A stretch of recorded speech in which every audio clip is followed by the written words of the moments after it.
Okay, good morning everyone. Let's just settle down so we can start. Good morning, welcome to the 4th annual Future TV Advertising Forum. This is our sort of proudest moment, if you like, because this is our first international expansion, and we've got a great strapline that we organise the largest collection of events in the world on TV advertising, and this was one of our first, so we're very proud. I think that deserves a bit of a whoop and holler, don't you think? Thank you.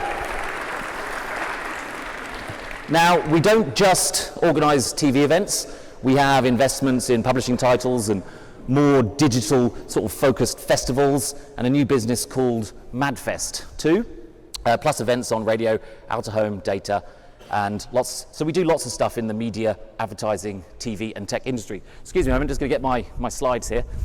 You can sit here. This is a very important slide. You're no doubt going to be asking me what the Wi-Fi password is. I don't know, but here it is now. If you can please not bang out emails all day and annoy the person next to you, I'd appreciate that. This is an app. You've noticed that we don't have a brochure. We use an app, and if you're registered, you'll have an email, and you can access it through putting in the password, which is FTV Canada 19. I hope that's all very easy to use and understandable. It also acts as a networking tool, so you can meet and engage with people at the show. And here is our fabulous collection of international events, and I'm very lucky in that I get to trot around the globe talking these topics in lots of different markets, and you can see all the markets represented here. Now, as some of you know, I'm a proud Canadian myself, and this event is definitely my favourite. I was born in Kelowna and raised in the UK. There's slight chuckles there, but it is actually true, and I've got proof of this today. Here's my little Canadian children. Look how Canadian they look. Yeah, adorable. It's been photoshopped. They don't look that good in reality. So I reside in Kelowna with my family. Now, you'll be amused to hear we were daft enough to call these kids George and Charlotte. Now, yeah, we were a year ahead of the Royals, okay? We really didn't copy them. As proof of that, the CBC decided to write an article on it. Now, there's many problems with that. Number one, that's great investigative journalism from the CBC. Well done, CBC. Your tax dollars are being well spent. Number two, that really is me in the photo. Laura calls it my chubby years. Number three is the 25 comments it generated. They are all fairly horrific, but I picked one out that you should enjoy by Double Martini. What a pathetic excuse for a story.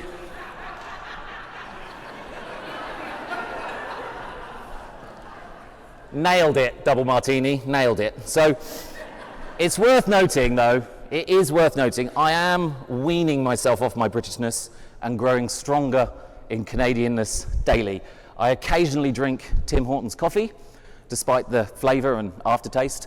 My kids demand Timbits, despite the flavour and aftertaste. And I don't buy Christmas trees anymore. I drive into the bush, chop them down, and I sling them in the back of my truck. There you go. How manly is that? So anyway, I hope you appreciate the transformation that's taken place from London lad to Canadian bush boy. Now, this gets said a lot, but I want to thank all our lovely sponsors and supporters for being part of this event, as we really couldn't put on such a conference and use such a fancy venue without their overwhelming support. Additionally, a huge shout out to the team at Think TV. This event is a collaborative effort between us and Think, and it's really between us and Think. It's really worth reminding folks that we independently run these conferences all over the world, and Catherine, Laura, and the team help with it immensely, but they also allow us the freedom to editorially cover the topic, which is really important. It's a fantastic partnership, and long may it continue. Finally, with that in mind, it's worth mentioning we're extremely grateful for the involvement and trust by both the buy and the sell side, who help us form the agenda. They're not scared to express their views and invest their time to make sure that the event covers all the sticking points in the industry. I'm really grateful for everyone's time and commitment to the cause. Now, what we're doing today, we're doing something new. We've got free booze. Who doesn't like free booze? And I've got 3 bags here, and we're going to do 3 winners, okay? Best quote from either the stage or the audience, best question from the audience, judged by John Moulding, not me, I can't be bribed. And then the final one is best media attire.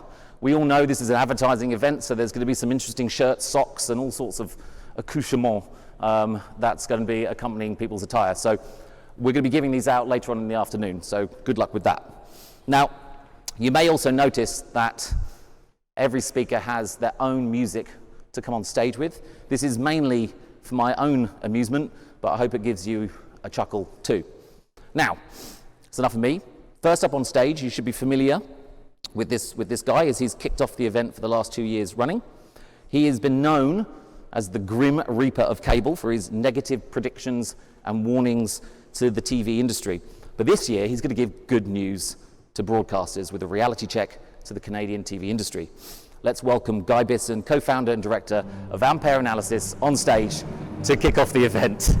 Guy, it's all yours. Give him a round of applause, ladies and gentlemen.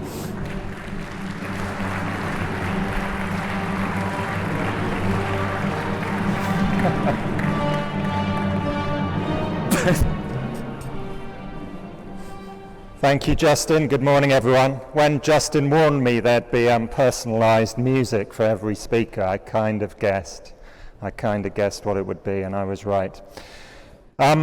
So, this morning, what am I here to do? I'm here to give you good news. I couldn't help myself. I had to bury it in lots and lots of bad news, but it is in there. What I'm going to talk about today is streaming, not streaming, the fine balance between capturing the broadcast market, maintaining market share, maintaining advertising share, and getting the balance right with some of the new platforms and some of the new distribution options that are out there.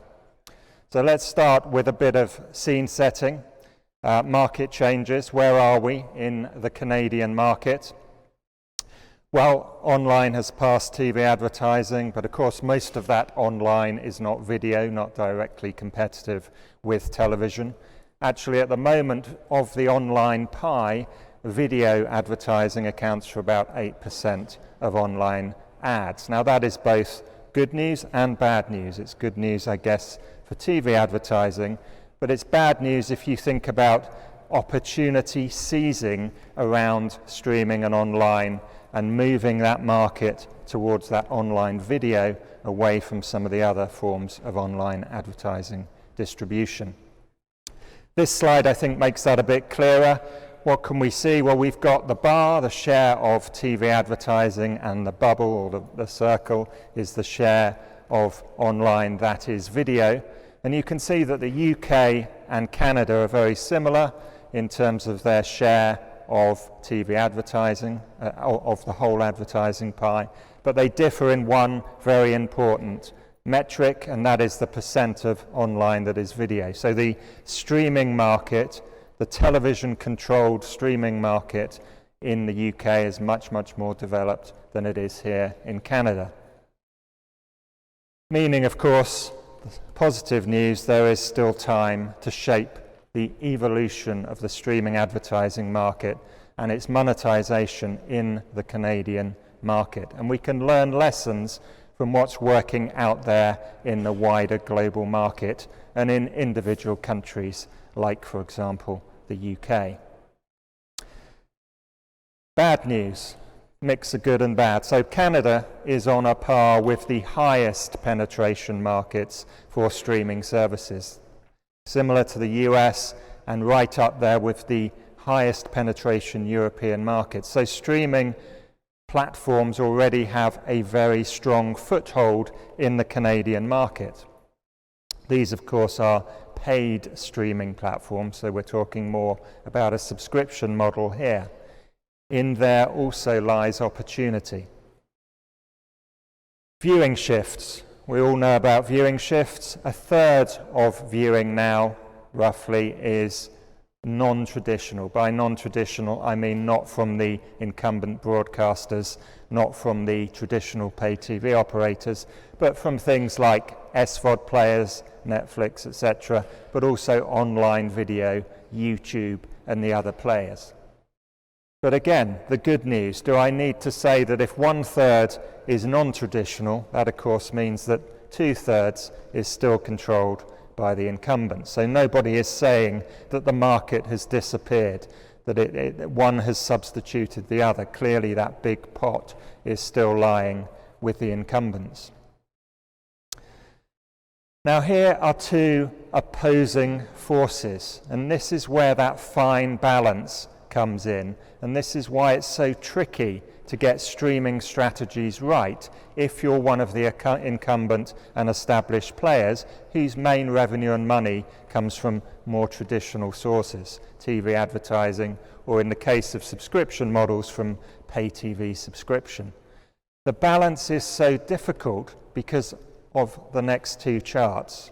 So chart number 1, what we see is that generally the stronger the TV advertising market, the stronger the video share of online.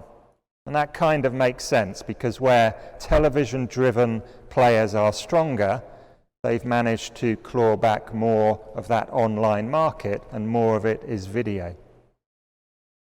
The opposing force, however, is that as streaming penetration, particularly SVOD penetration, goes up, TV shares of advertising goes down. So you can see two completely opposite forces, and that's why the balance is so difficult to achieve. So I had to get also, I hope you'll forgive me for this one, I had to get a maple syrup reference in, hence the sap to syrup phrase. Sap to syrup, turning tree sap into maple syrup, leveraging change for advertising advantage. How can we get this incredibly fine balance between these apparently two opposing forces correct and regain market share?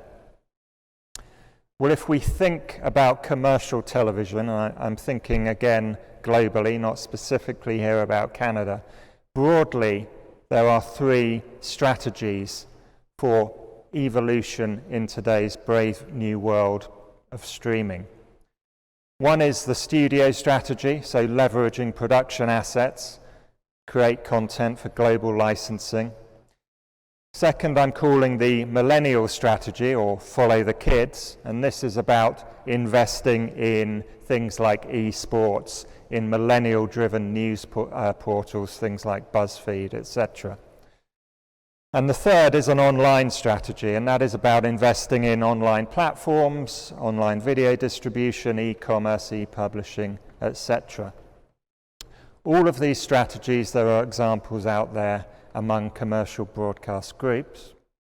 All of them are great. They're all defensive. They all diversify revenue. They all help to grow share in ancillary markets where perhaps some of the audience is drifting to. But perhaps what they don't leverage as much as they could is the broadcaster's core DNA, which at the end of the day is about delivering great programming to the end user, and of course, in the case of commercial TV, wrapping advertising around that. What we can see from the global streaming market is the importance of locally relevant broadcaster-led video-on-demand services. And I think the next big challenge is around aggregation. And as I think I've made clear, I think Canada has yet to take full advantage. Let me explain. This is a number of markets across the globe and their usage of broadcaster video on demand. What we mean by that is the sort of catch-up, the free broadcaster streaming services that are generally associated with the core channel brands. And what you can see is a couple of trends. One is that generally their usage is going up. So quarter by quarter, people are using them more and more. And the second is that generally it knocks around 40, 50, sometimes 60% of the population making regular use of these services, except in Canada, which is much, much lower than peers in Western Europe, and even the USA, where broadcaster-led VOD is also relatively low. So again, bad news but good news, because if it's underserved at the moment, there's opportunity to recapture and leverage that market space, which is currently underdeveloped.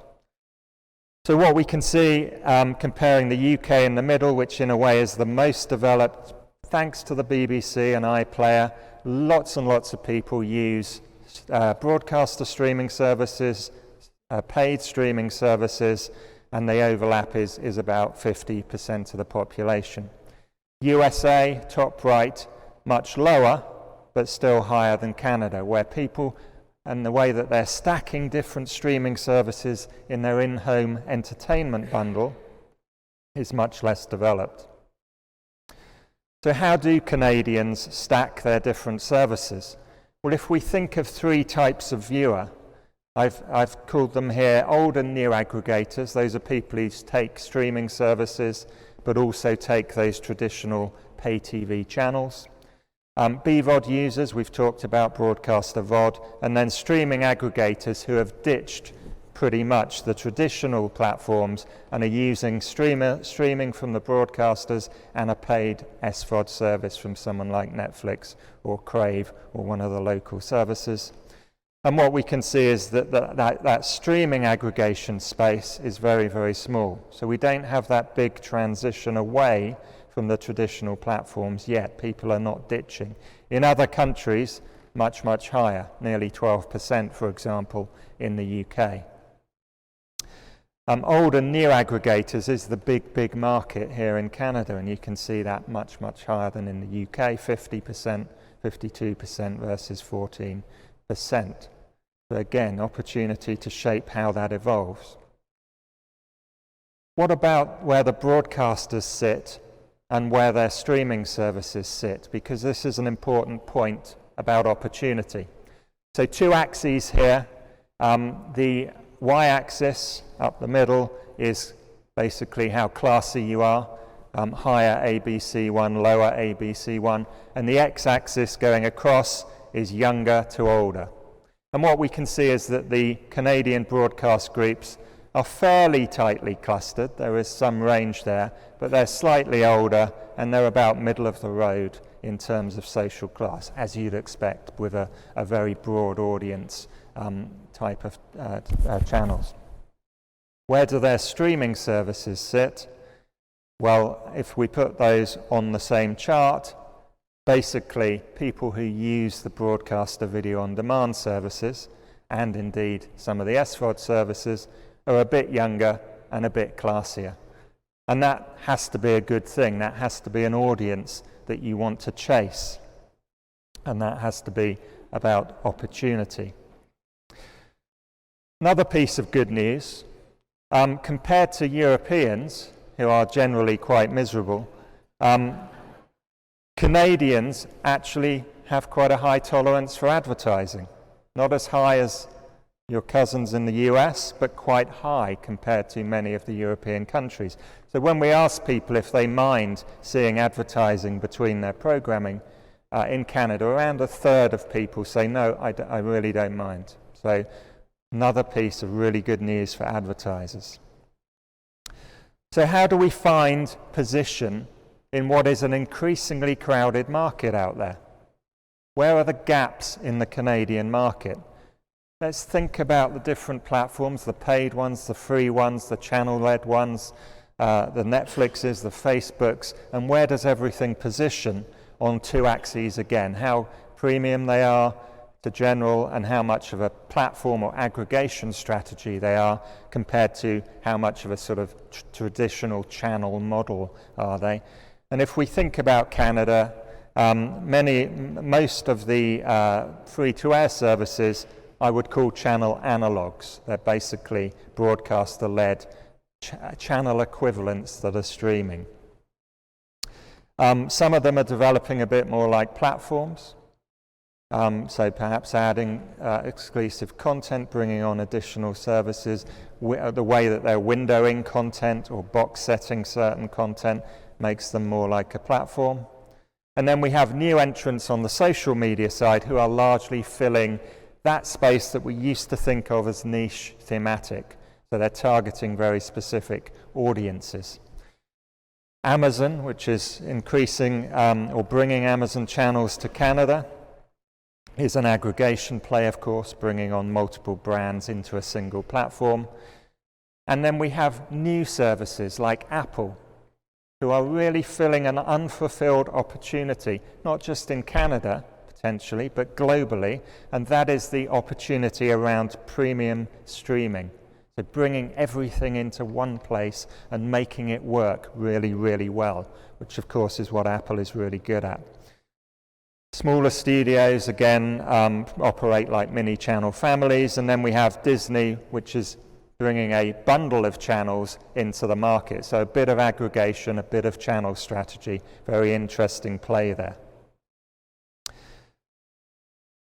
The positive, of course, is that when you make a hybrid model, so when you think about the different places on that chart I just showed you and the opportunities, the great thing is that advertising is still a real positive within the streaming space, and Hulu in the US proves that.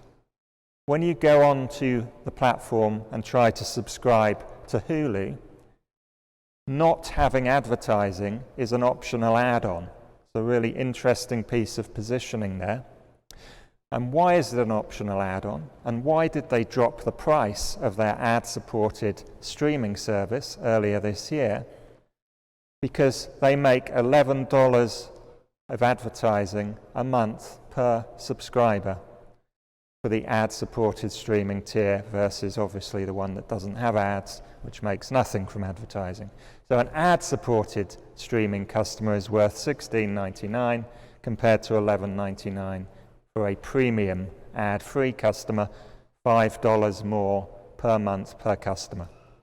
And that is why they have pushed that tier so hard. That is why 70% of their customers now take the ad-supported tier, not the premium tier. Another piece of positive news out there around hybrid models, which are increasingly important in the world that we find ourselves in. As we move past generation 1 of streaming, which of course was driven by paid services like Netflix and like Amazon, we're increasingly seeing land grab in the AVOD, the advertising-supported streaming on-demand space. We've talked about the social networks, we've talked about Hulu and hybrid models that can work really, really well for revenue generation, and we have a number of new thematic streaming coming in like Pluto, Viacom service, etc. So, strong opportunity around land grab in hybrid and AVOD supported models. We are really at that inflection point where we're moving beyond SVOD, we're moving beyond premium in the streaming space, and the opportunity lies in AVOD. And I would say that the next opportunity, if we accept that AVOD is where we find ourselves now, is around aggregation. And again, this is where local and regional broadcasters can really bring something to the table. And we're increasingly seeing broadcaster cooperation throughout the world where different commercial, or in some cases commercial and public broadcasters are coming together to create joint streaming platforms, leveraging both their brands, aggregating and solving the next big challenge, which is navigation and discovery within the streaming space. And that is the opportunity to develop the market. So what have we talked about? Well, we've talked about that fine balance between encouraging and building the streaming market and what it does positively and negatively potentially to advertising and video advertising. We've talked about consumer shifts in viewing behavior, about the low penetration of broadcaster-driven streaming usage in Canada, opportunity to develop. So we have opportunity but also threat as new players come into the AVOD space, into that land grab, into the hybrid space and try and take that opportunity.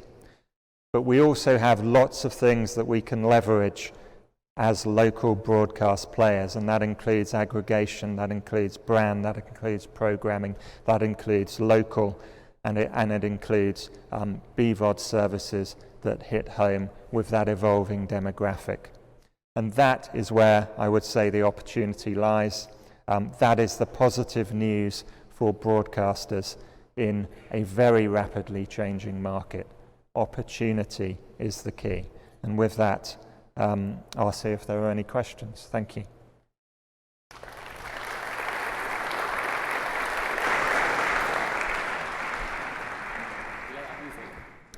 good, wasn't it? Yeah. Perfect. So we're actually not going to do any questions in the spirit of time, but I'm going to ask you one quick thing.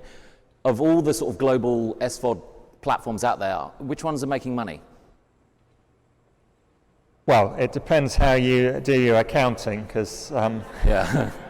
so you know, Netflix nominally is making money. Of course, Yeah. they have a massive free cash flow hole. Look, we're still in the early days of that market. I think they're evolving. They will make money. Yes, they're not making money. But will they introduce ads now? Not Netflix. I know you don't think that, but no. will others start introducing ads in order to make money? Absolutely. So there'll be a lot more inventory. The hybrid model, as I was talking about around Hulu, is one of the next big developments that we're going to see. We've moved beyond streaming, 1.0, whatever you want to call it, where it's all paid. Now it's about hybrid. So absolutely, not Netflix. I'm a strong believer that Netflix will not add advertising, but others, absolutely. And the land grab in that AVOD space is where opportunity lies for broadcasters, because that's what they do. That's what they're good at. Okay. Okay, everyone, let's give Guy a huge round of applause for coming over here from the UK.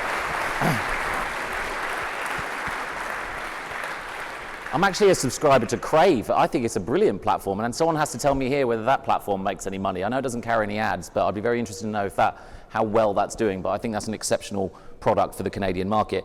Now, the next speaker I've got coming up here, Craig, I actually met him in Germany at a bizarre programmatic event, and he gave an amazing speech about fraud in the digital ecosystem.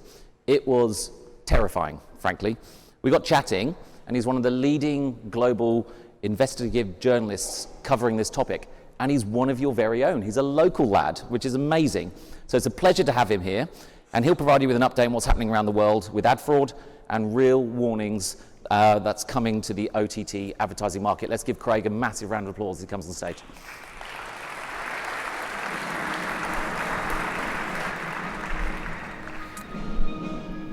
Good morning. Very nice, thank you. I didn't get the Darth Vader music, huh? So that's, I guess, a good sign. Although I'm going to be a little depressing, I'll be honest with you. But I think this is information that every single person who is working in any facet of the media world needs to be aware of. As Justin talked about a little bit, so I'm based here in Toronto. I'm the media editor for BuzzFeed News. Yes, BuzzFeed has journalists. If you weren't aware, we have about 100 people, 100 journalists spread around 12 countries. And there's a bunch of us based here in Toronto, and I lead a small team that is all about investigating the digital media ecosystem and revealing a lot of the stuff that is going on behind the scenes, whether it's fraud, manipulation, disinformation, trolling, harassment, all of these kinds of things. So this is our specialty here in this office in Toronto, and it's great to be able to talk to a Canadian audience about it. I will talk about ad fraud, I will talk about OTT, but I want to first give a sense of the kind of ecosystem that we're all existing in right now. And some of the great things that have happened with digital are, you know, it gives me a job at a new place like BuzzFeed, but there's also some new challenges that we have in the digital ecosystem. And one of the biggest things is that element of media manipulation. It is easier now to manipulate audiences, to manipulate media than ever before. What does that look like? Well, have a look at this Instagram post. So it's a beautiful black square, right? What's going on here? Well, it's a beautiful black square that for some reason has received over 1,500 likes. So that's a little bit weird, right? And if you look at the comments, my favorite is, I really love, I like the colors used for this photo. So that's a little bit incongruous, right? Something is wrong here. And the simple explanation would be to say, oh, well, you know, we know there's some problems in influencer marketing or what have you. Somebody probably bought some likes and bought some comments. But it's actually a layer more difficult, more complicated than that. So what's happening here is that every single one of these likes, every single one of these comments came from a real account that belongs to a real human being.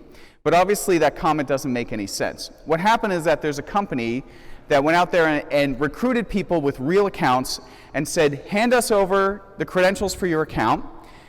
We'll pay you a little bit of money every time we use your account to give somebody some engagement. So they have logins to real Instagram accounts. When somebody comes along and says, hey, I would like to buy 1,500 likes for my beautiful black square Instagram post, they say no problem. And so when somebody like me comes along and I look at the accounts that have liked this and comment on this, I look at them and I say, these don't look like bots, these look like real people. And that's because they've basically taken real people and turned them into bots. in order to create the impression for other real humans that something is actually popular, which in turn can influence the algorithms that decide what Instagram posts might show up in your feed when you open it up. So they're turning humans into bots to kind of trick other humans and algorithms. This is the messed up world that we're living in right now, okay? And there are people, of course, making money from this. Here's another common one. I'm sure a lot of us shop on Amazon. Looking at the reviews, very important signal, right? Read the reviews, check the reviews. How many positive reviews does one have versus another? There is a massive, massive industry in paid and compensated reviews on Amazon. One example here on the left is taken from a Facebook group where people just hang out and folks who have products say, hey, I've got a new product, I'd like to get some positive reviews from people in the US, I will send you the product for free, just post a good positive review. So people will do this, sometimes they get a little extra money, they also get to keep the product, and the new product that's coming on Amazon suddenly is just filled with great 4-star and 5-star reviews. The one over here is somebody who has decided, well, there's a lot of competition in my product segment on Amazon, so I'd like to recruit people to actually leave 1-star reviews on my competitors to knock them down, right? And so this, of course, is going to influence what you see when you go to Amazon, you look at a product, oh, this one's got all 1-star reviews, I don't want that, this one's got 5-star reviews. But all those reviews may have actually been compensated and may have been influenced in a way. And that also can dictate what products come, in what order when you search for something on Amazon. So everything is being gamed, everything is being manipulated, and it's often not necessarily a really complicated technological process to do this. It's really easy to buy fake social media accounts. I can go anywhere and I can buy 100, 1,000, 10,000 accounts on Twitter, on Facebook. I can buy members on Facebook for a group. This is not a how-to, by the way, okay? So I'm not telling you what you should be doing for clients or what have you. It is extremely easy. There is an entire economy built around manipulation, around fake, around fraud. And it's booming. It is a global industry that has enabled this. And so what we have is a media environment with a lot of great things in it. Overall, I would say I'm still an optimist, even though I live with this stuff all day long. But because we have so many of these automated systems, because there's so much artificial intelligence, because platforms like Facebook and Google and Twitter and others are so dominant now about deciding who gets what attention and what is going to trend and what isn't, and they've built systems to decide that, people are trying to game these systems. And so that's a really big thing when it comes to monetization, when it comes to what gets attention and what doesn't. The people who are really good at understanding how these systems work and manipulating them and understanding how to make your product rise up over other ones in Amazon, regardless of the actual quality of that product, those are the people who are often doing really, really well in this environment. Okay, and then the last thing, is that we do have this problem in our environment where there's the amount of fakeness, the trolling, the criminality, which we'll talk about in a second, is absolutely massive. And it's something that we have to think about as we're doing our jobs as people who are working in the media industry. And it's particularly important when it comes to advertising. We're seeing a massive increase in digital advertising. Again, I work for BuzzFeed. That's a good thing for us, And this is, overall, good news. It's created a lot of new opportunities. It's created a lot of new businesses. Of course, a lot of that revenue is going to two big players. But other people have cropped up as well. But what's happening at the same time as we're seeing a huge amount of money, billions and billions of dollars globally, flowing into digital advertising, is that an insane amount of that is being 100% stolen by digital ad fraudsters. And there's that old adage in advertising, I know that half of my budget is wasted, I just don't know which half. This is not waste, okay? This is money that has been spent that goes into somebody's bank account somewhere that they stole. Okay, and you can still have digital campaigns where maybe it wasn't optimized perfectly and maybe there's some waste and all that. Hopefully digital helps us reduce that, right? But this is theft. And these two figures here about sort of the range, these are on the higher end of what the estimates are about how much money is being stolen every year from the digital advertising ecosystem. I've spent 2 years doing investigations into digital ad fraud. I tend to believe it's on the higher end, given what I've seen, and I'll show you kind of a scheme in a second. And so this is something that we have to be thinking about. As we're thinking about new opportunities, digital TV, OTT, all of that, we have to be thinking about, well, who are the people that are understanding the system, that are exploiting it, that are manipulating it, that are taking money out from agencies, from brands, also from legitimate people who are trying to put good content out there to get attention for that. So what does this look like? Well, two really, really basic things. One would be bots. So this, automated traffic coming to a particular website, coming to a particular app. And what I'm showing here are some really simple offerings of people offering, saying, hey, I can get you an automated audience that will bypass fraud detection, and that will also earn you money on, in this case, Google AdSense. So if you've got Google AdSense on your website, we can get you traffic that will actually still earn you money, because Google is trying to stamp out fraudsters. So this is a manufactured audience created to look like humans, to bypass the systems that are supposed to detect and say this is a human and this is not. And this is increasingly difficult given how much automated traffic there is on the internet. It's hard to know what a human signal looks like when on some days, literally the majority of traffic on the internet is actually automated. Not all bots are bad, not all automated traffic is bad, but when your sample size is going like that and you're trying to figure out what humans look like versus automated traffic, it actually becomes really, really complicated. So that's one way. That's a fake audience, that's a manufactured audience. Another way is actually to manipulate humans who are out there and actually browsing an app or on the web. So this is a really common thing that happens. When a user goes to a porn site, an illegal streaming site, one of these kind of marginal sites on the web, what often happens is at the time they're clicking on the video they want or the download they want, that click is what's called, it's click-jacked, and a window opens up in the back of their browser. And maybe the user notices it and they don't worry about it. Maybe they do notice it and they close it, or they haven't noticed it and it's still there. And what a lot of fraudsters do is they'll load content, websites, in this pop-under window that's behind the main one, and just cycle through and refresh it to show as many ads as possible. And this shouldn't work because that ad is not viewable, right? And an ad needs to be viewable for it to count. But they can manipulate some of the elements in the browser to make it look like it's actually viewable. And so you have huge amounts of this pop-under traffic being generated, being sold really cheaply, and then people who are taking it and they're manipulating it in a way to make it seem like real organic referral traffic. And so it's not just bots, it's also doing weird things to actual human traffic that is really common. And there's lots of ingenious ways that people come up with this. And I want to take you through quickly a scheme that we exposed last fall. And so this was an app-based scheme. It was about Android apps. A lot of connected TV and OTT, there's a big app area going on in there, and apps are a big area for ad fraud because it's an emerging area. And so in this case, there was a company called We Purchase Apps that would contact people who had built an app, not hugely successful apps, but apps that had a real audience, apps that people were using. They were usually games. And in this case, there was an app called Emoji Switcher. It was made by a guy named Steve Schoen. And he got an email one day from somebody saying, hey, we'd like to buy your app. And they offered him a really good price, better than he would have expected. They offered to pay right away. They were happy to pay in Bitcoin, which he had asked them for. It was a really simple transaction. So they bought his app, and they bought dozens and dozens and dozens of other people's apps. And this is where they started to kick in their scheme. So first, acquire the app that has real users. Favorable reviews, positive reputation, looks totally legit, right? It's already established, it's out there. And then the second thing they would do is they created shell companies all over the place, based in places like Cyprus and other places. They created fake employees for these companies. These employees had, social media profiles. They were on LinkedIn. These companies would then go to companies in the advertising ecosystem and say, hey, I represent these 5 games. We'd love to monetize our games apps with you. And these people would control the fake profiles from these companies and interact and get that inventory available to people. And so the other thing that they would do is they would really look closely at the existing human audience in that app. Okay? And by the way, here's what some of those fake companies look like. One was called Atosi's. They just used stock images for their employees. There's a fake employee for another one, which was an Instagram influencer. They stole her photo.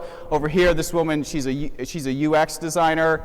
Her photo was stolen and used for a fake client testimonial on one of their websites. So we unraveled just a network of tons and tons of these fake companies where these apps had been shifted to. And once they had that all set up, and once they had watched the human audience, they basically programmed bots to mimic that existing human audience. So this was a case, it's called a recorded attack, where they recorded the behavior of actual humans in this app, when they were in there, how long their playing sessions were, what geography they were based in, what other apps they might have been in, and that kind of thing. And then they programmed bots, so all of a sudden their audience that was here with real people can double and triple and quadruple, because all they've done is just make it look like that audience has organically grown. And so this is what we were able to determine had been going on. We were able to find more than 100 apps that have been controlled by these guys. We were able to find out it was 2 Israelis and 2 Germans who were running it, just 4 people doing this.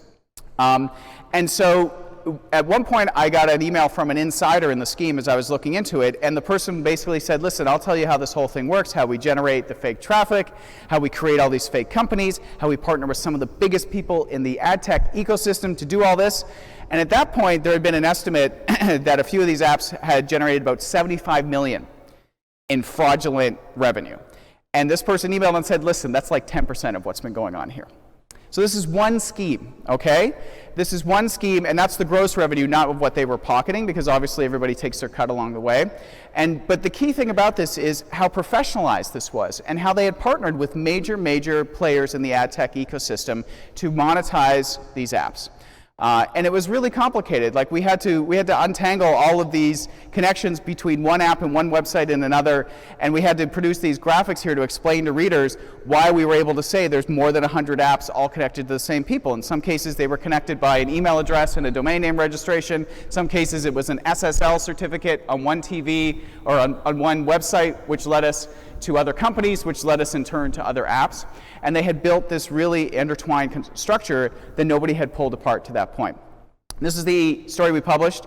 Google acknowledged that they had to refund about $10 million to their clients of what had been stolen by these guys. These guys denied everything, still do to this day. To be honest, I bet you they're probably back up and running, is kind of the scenario. And at one point, after I published that first story, I heard from a legit ad network who said, some of these apps had been in our system and we banned them because we determined they were committing fraud. And the woman who ran the company said, and then they sued us. So the fraudsters were so brazen that after they got kicked out by just one of their partners, they decided, no, we want this revenue. They had withheld a bunch, and so they sued them in Israel. Unfortunately, after my story came out, they withdrew and walked away from the suit because it wasn't going to go very well for them. But this is how brazen people are in this world.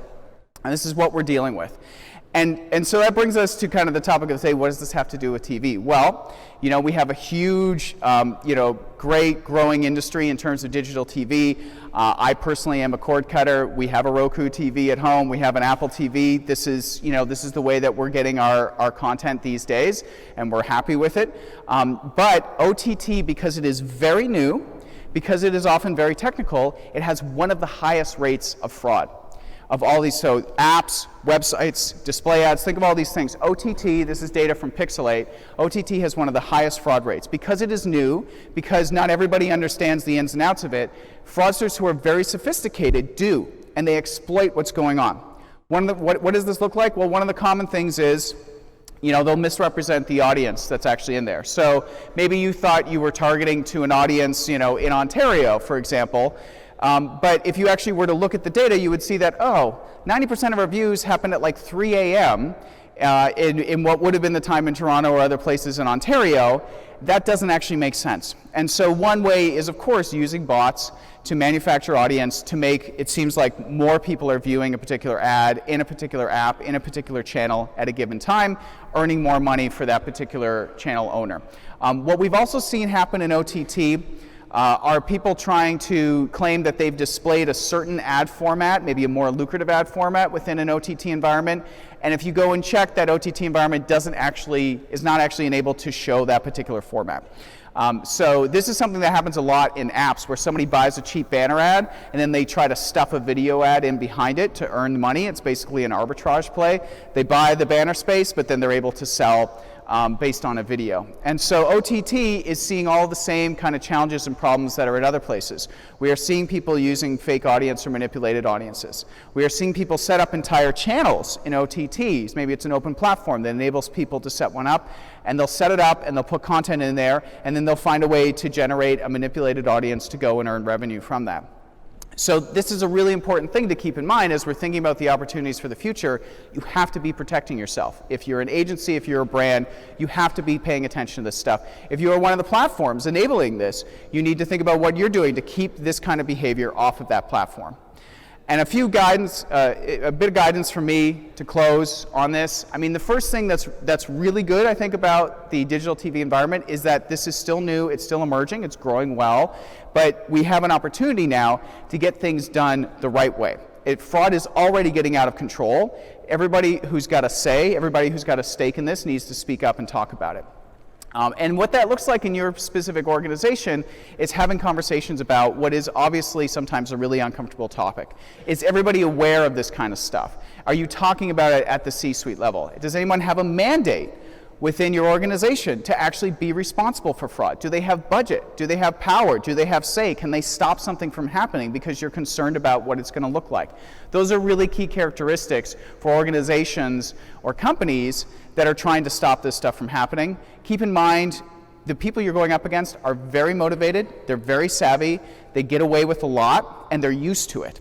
And that's good. Maybe they get a bit complacent, but they are going to adapt. So you can't just put in one policy and say, okay, we've hired 3 good verification vendors, that's it, we're covered for fraud. That's not enough. And so I think it's really important to think about what you're doing internally in terms of your teams to actually root this out and not just accept the basic data and the basic reports. I think if you're in a position where something has happened and you've been ripped off, or someone in your organization has seen it and someone's offering you a make good, how do you actually make everyone in your organization aware of what's happened?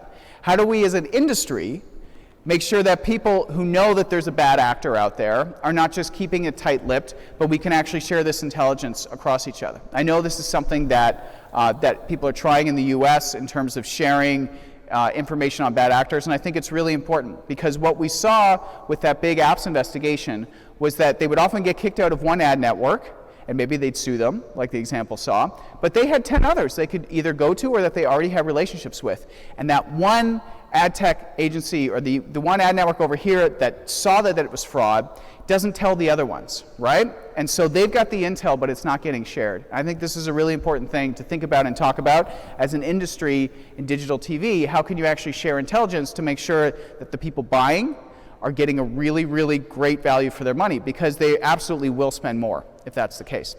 And with that, I thank you for your time, and please protect your audience.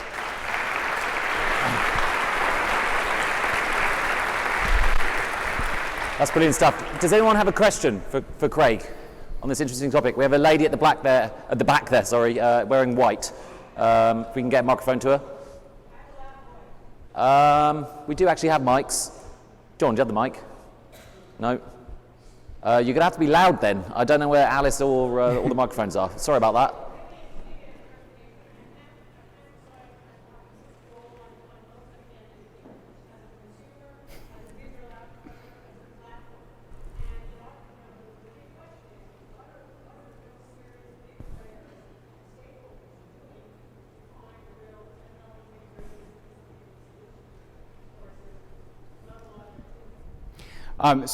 Craig, can you just repeat the question? Yeah, absolutely. Yeah.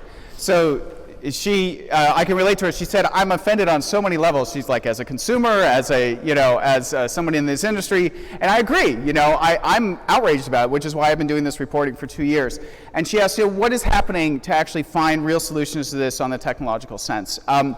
And so I think there's a few things going on. One, there are companies whose business 100% is, sampling the traffic, monitoring the traffic, and giving you reports on whether they think it, the validity rate of that. And so there are a lot of companies, and I think that's like the bare minimum thing you need to be doing is obviously working with verification vendors, and usually multiple ones, to be looking at the traffic and looking at the performance. But that's, so that's the first step of it. And you shouldn't just take the word of whoever your partner is. What have you decided to invest in on your own? What kind of data are you getting on your own that you can look at? So that's like the bare minimum level is, yes, there are verification vendors, they're MRC accredited, that's what you should be looking for when you're hiring them. Some of them are certified specifically for digital TV stuff. So that's another important thing that you want to look at. The other thing that's happening is I do think the industry has really woken up and become a lot more outraged about this over the last 2 or 3 years. And so we're seeing initiatives like ads.txt for websites and soon with apps to actually disclose of who the partners are you're working with. So, you can sort of match and say like, okay, so I bought inventory for this app on this network, but they don't actually list that they're working with them, right? Because spoofing has been happening. So there's some industry initiatives like that. TAG is another industry initiative, the Trustworthy Accountability Group, which are also one of the ones trying to share intelligence. But I also want to encourage you to think about removing the technical aspect of this as well. Yes, you should be getting reports about where your ads have run, but I think you should analyze it just from a really human perspective. I gave the example of like, what if 90% of your inventory was used up and consumed at a time in a geography that don't simply align? You don't need data science to look at that. So you should be getting the data from your agency, from the places that you're placing it. Agencies should be absolutely pushing hard with the platforms and others you deal with. And if everybody is getting it, and if there are people who are actually looking at this stuff critically, from just a basic human behavior perspective, would a user do that? Would they spend 6 hours in every session spanning a certain time? And these are basic questions you should be asking. So I think there are some technological initiatives, but I also think people need to take it into their own hands and not just say, well, we've hired a vendor and that's it. You need to also think about, from your perspective, how can you get some people on your team trained to be looking at this and asking really basic fundamental questions to see whether the buy actually makes sense. Okay, ladies and gentlemen, we've got another question at the back there actually. Did we find the microphones? We did. Wonderful. Go for it. Is this on? Great. So Craig, clearly this is an issue for content that's completely ad-supported, 100% ad-supported. I'm just wondering, for content that's distributed in a hybrid form where there's a subscription component of the revenue as well as an advertising component, is there a threshold, like a ratio of the subscription revenue to the advertising revenue, where once you get above that, digital fraud is less of an issue? Or do you see it as an issue for hybrid offerings just as much as completely ad-supported offerings? Yeah, that's a good question. We've definitely seen a shift. Subscriptions are kind of cool and hot again, whereas like 5 years ago, everybody was saying no paywalls, no this, no that. I would definitely say that in the investigations I've done and the ones I've read about, it does seem like places that do not have that subscription model tend to be more affected by this. And in some cases, if we're talking about like the publishers themselves, in their cases, obviously, if they are not interested in subscription revenue, then that's where they maybe are more inclined to try and work the system a little bit. It's specific to the app world, what I would say is that some of these apps that these guys acquired did have a paid version where you could remove ads. But they only acquired those as part of acquiring the ones that didn't have ads, and so it was a good cover for them. So that's where I would sort of say, like on the subscription side, you should really look at it and be like, okay, they're saying they have a subscription business, but do they actually have a subscription business here? Is this actually something that they're investing in, or is this a cover? But I would say overall, I suspect that places that are very subscription driven and places that have a very hard paywall, you probably see a far, far lower rate of fraud than in other places, because it's less of an open market. They're probably not making huge amounts of inventory available through programmatic and other things like that. So again, they may be touched less, yeah. Okay, that's brilliant. I think we should give Craig a massive round of applause coming here and thank you. Cycling here. Two things on that. I actually tweeted out a story yesterday from angry ad-contrarian Bob Hoffman, who wrote actually a piece about this, which I think is really interesting and pertinent to what Craig was discussing. And the second thing is, I think it's interesting that regulators are not actually regulating this. We're actually relying on journalists to uncover it in order for regulators to do something about it. So I think that's probably the wrong way around. Now, for the final presentation before our panel, we've got another Brit, unfortunately, who, like Morpheus from The Matrix, is going to talk about red pills and blue pills. I know we're very much interested in how deep that rabbit hole goes. With that in mind, please welcome Rhys McLaughlin on stage, accompanied by the closing track from the hit movie. Rhys.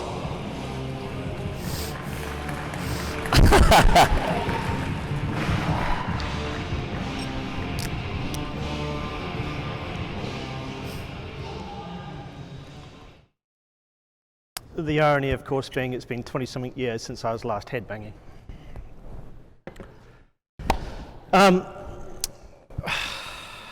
Disappointingly, I guess, for many of you in the audiences, I'm going to continue on Craig's somewhat negative theme for the initial part of my presentation. I thought what he touched upon was incredibly pertinent to the way that things have been playing out in the general media ecosystem over the course of the last 5 to 10 years. And unless we collectively, as participants in the television ecosystem, are prepared to address the very real threat of the disintermediation and the dismantling of the TV ecosystem, which I think is critically important to both culturally to our communities as well as to the marketing and advertising industry, unless we are prepared to get to grips with some of the bad actors, bad traits and bad trends that are playing out, then we are going to find ourselves in quite a negative environment. The quote, no doubt you all know very well. I'm not necessarily a fan of The Matrix, but I was doing my darndest to attempt to not labour a metaphor about paths in the road or reaching crossroads. Instead, let's talk about binary points. Right? And I believe that globally, and I include the developed TV market here in Canada as part of this global outlook, I believe that globally, that the TV industry is at a binary junction. And we can take one of two routes. Whoops. We can be frogs. We can be frogs in the pot. All right? And we can anticipate, we can expect that things are going to get a little warm. We can anticipate that things might get to a point where we feel uncomfortable. But we could be okay with that. Or we could respond to the threat. We could meet head-on some of the destructive elements that are coming in to impact on the TV economy and address them in a way that is best suited to the interests of those that had a vested belief that TV should remain the preeminent marketing channel and the best environment for entertainment and advertising communications in Canada. The challenge that we have is that increasingly television is being required to work in a much larger global economic, political environment which is rife with turmoil and uncertainty. Whether it's Brexit in Europe, whether it is the political instability of a major market just south of here, whether it is environmental concerns. There are a number of macroeconomic factors and political factors that are creating or destabilizing the major economies, the major fiscal institutions, the major marketing institutions globally. What that means in real terms is that the role of the chief marketing officer or the chief media officer in large organizations is increasingly under real threat. The average tenure of a marketing officer in any one of these major brands is less than 18 months.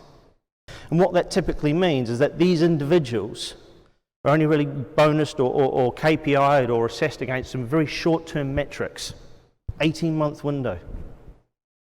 So inevitably what these individuals do is invest against short-term metrics, which are more often than not delivered in the greatest capacity by automated programmatic media channels that drive the outcomes that they are going to be KPI'd against. Which means more often than not that the longer term, the greater view of the health of a brand or the health of a market is put at a secondary consideration versus that which needs to be achieved over the next 12 to 18 months.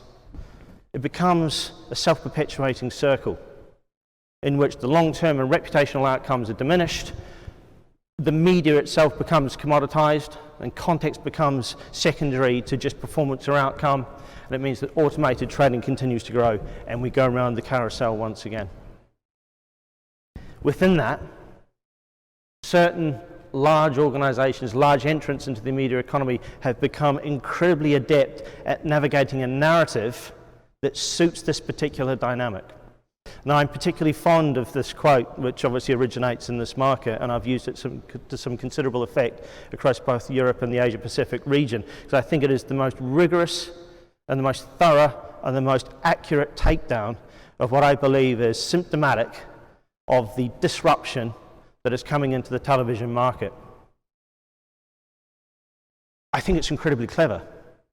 I think the way that these large digital businesses have operated globally, with a considerable degree of dexterity around respect for local law, for jurisdiction, for regulatory requirements, has been incredibly smart. It is very well thought through, it is rigorously applied, it is consistent across all the major economies, and it resonates.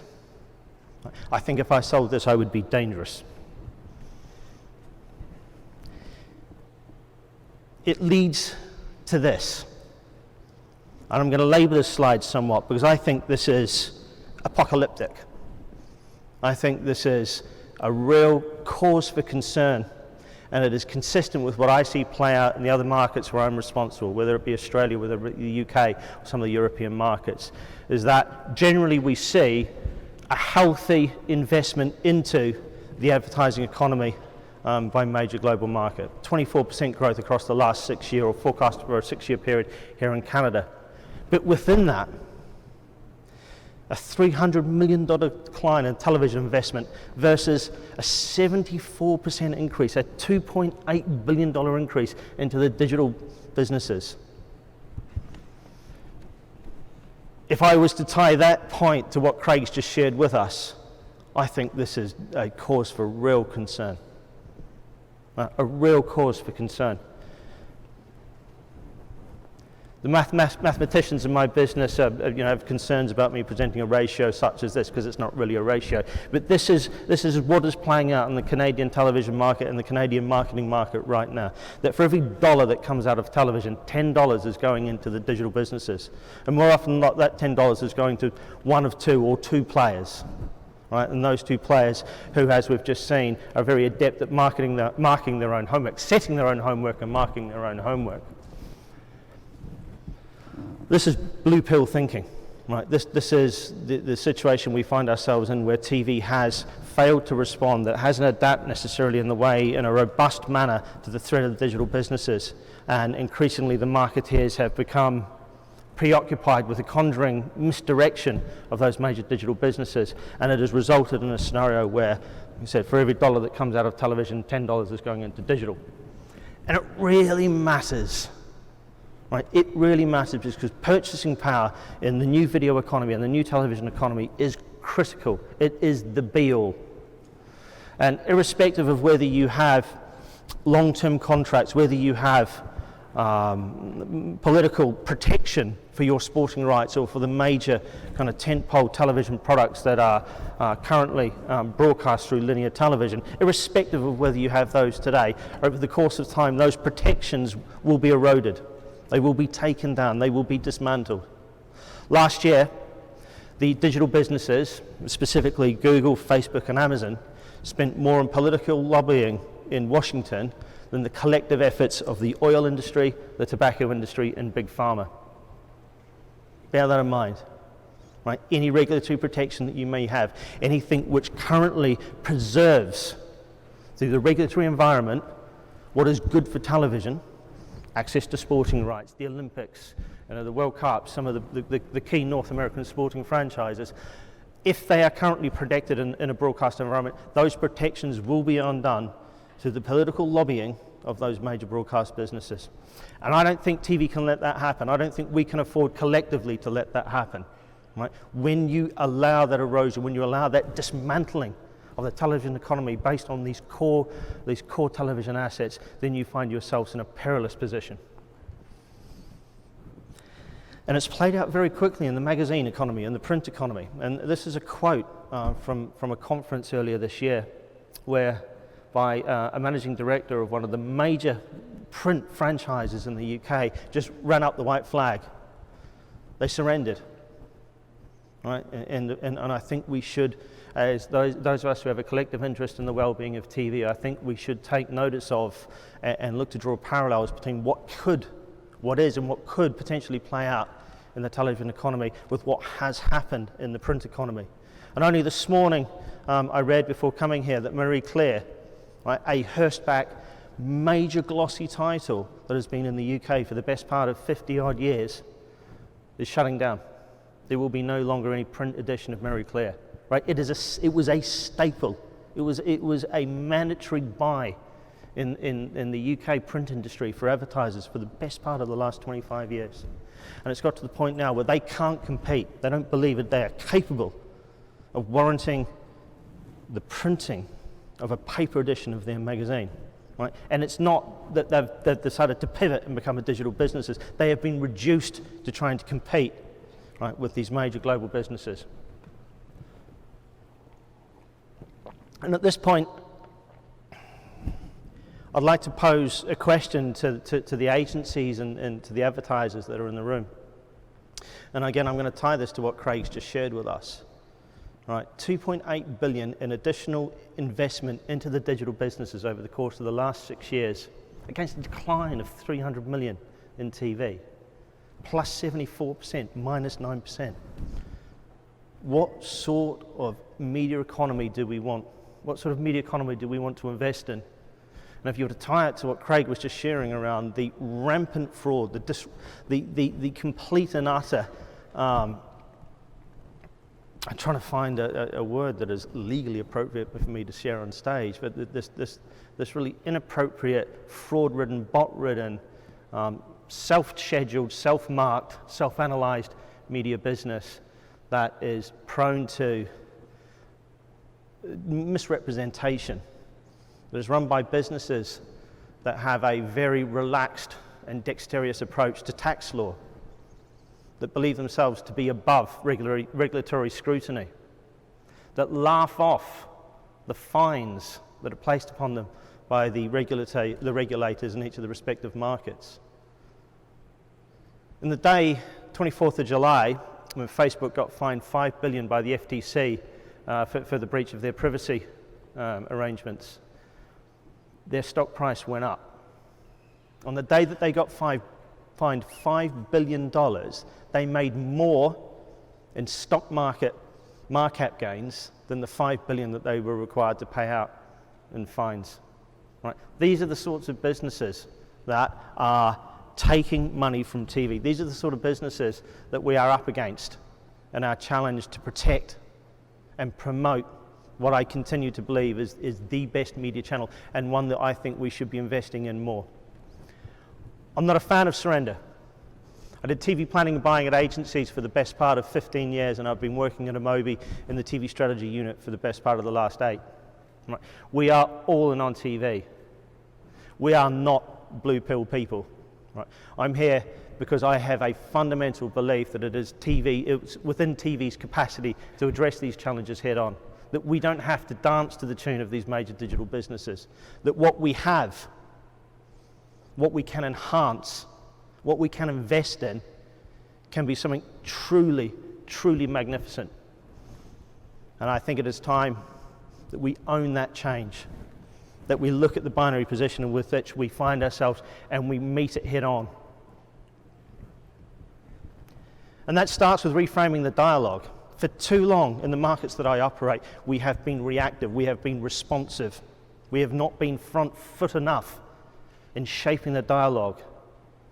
I think it's incumbent upon us, those of us who have a vested interest in the future of TV, that we own this, that we reframe the dialogue to things which are important, that we embellish and magnify the sort of information that Craig's just shared with us, and we focus on the things that TV continues to do without parallel in 2019 as we enter 2020.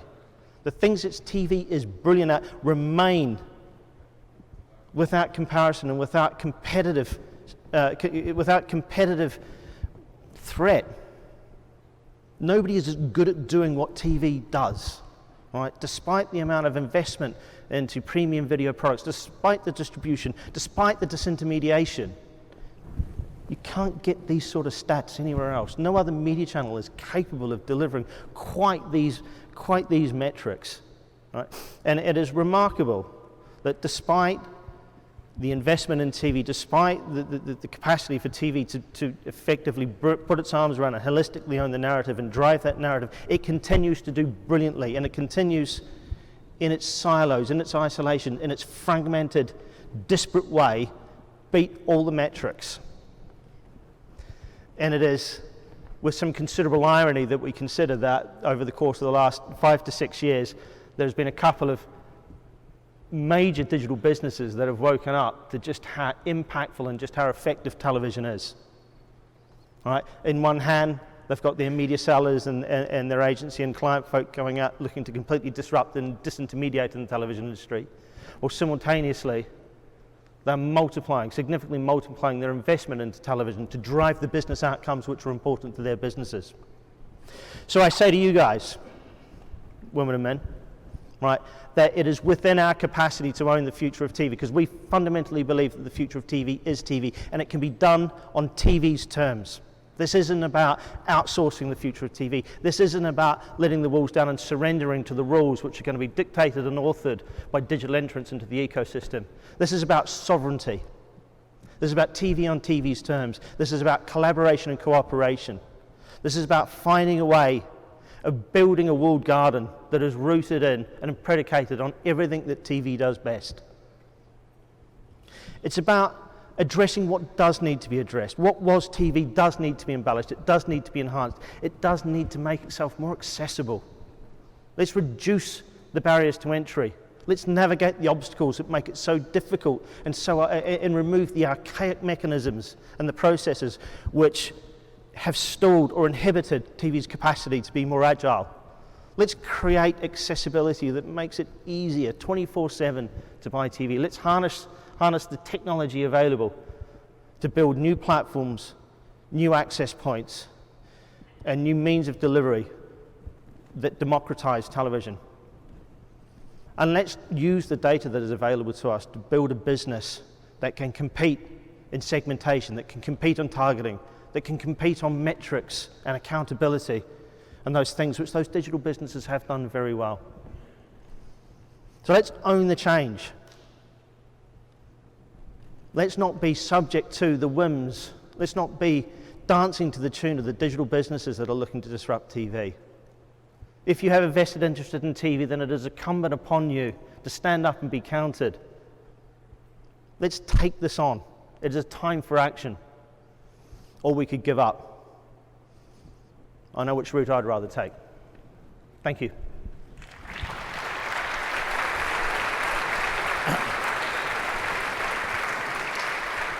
Thank you for that, Rhys. I'm very fortunate to travel around the world actually with Rhys, and he's been delivering this message. So I've just got one quick question, quick yes, no. Are people listening to that sentiment of yours? Very powerfully delivered. Yes, I'm encouraged. Right? I'm encouraged by the manner in which, this is not a yes, no answer, I'm very encouraged by the manner in which the broadcast community is responding to this message. I'm less so encouraged by the way that agencies and advertisers seem to have taken the blue pill. All right? And if you're an agency or an advertiser in the room now, I ask you, as an ex-agency guy, as somebody who worked with advertisers for a long period of time, is where's the stewardship? Where's the advocacy? Where's the rigor? Where's the analysis? Where is doing what is in the best interest of your business to drive business outcomes? And if I was to tie that to what Craig said, I think there's some very real, some very immediate, and some very deep questions that need to be answered with respect to that. Okay, everyone, let's give Rhys a big round of applause.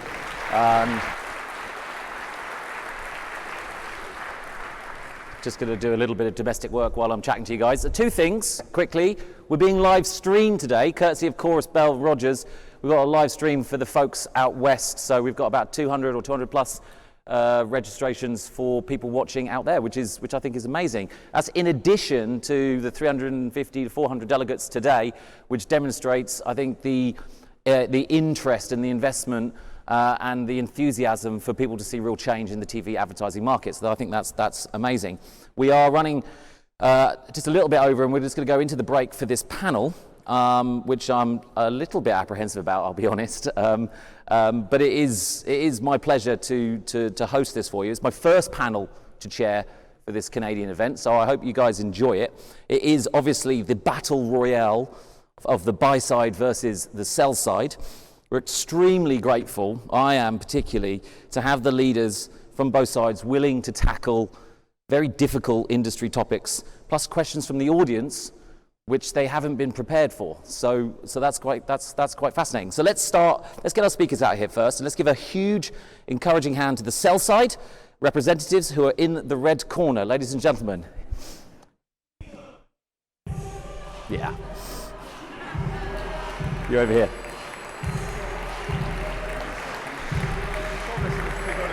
Yeah. No, this is. Yeah. Brought my own bottle. I think we're at the wrong table. Yeah, there's nothing like 4 white men coming out to yeah from Usher, is there? So well done, fellas. Thank you for doing this. And obviously in the blue corner, let's give a huge hand to our buy-side representatives, Seb, Nancy, and Brad.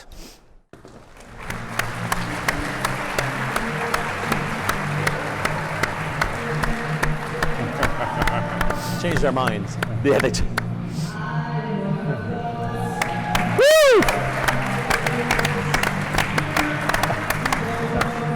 There we are. Okay. Hello, buyers. Feeling confident? Always. Okay, good.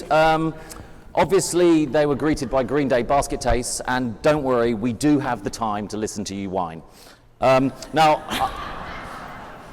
I thought someone would get the joke when the song was played, but clearly not. Now, I realise you're outnumbered today, but on your calls you made it abundantly clear that you're a lot smarter, so I've evened up the numbers in that respect, okay? So, now this debate is going to be feisty.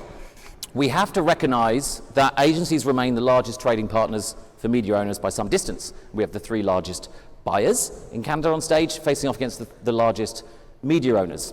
Now, I believe this is the first time they've ever done something this daft. Is that right? No, No, not the true. first night. No, this is not the first time. No. Okay, what I'm you trying to wanna say believe is that it is for things us. might get awkward, you know, like that family debate about Brexit. So what we're going to do, we're going to kick off with trading. There's several problems which both sides have recognised, and I'm going to start with Brad.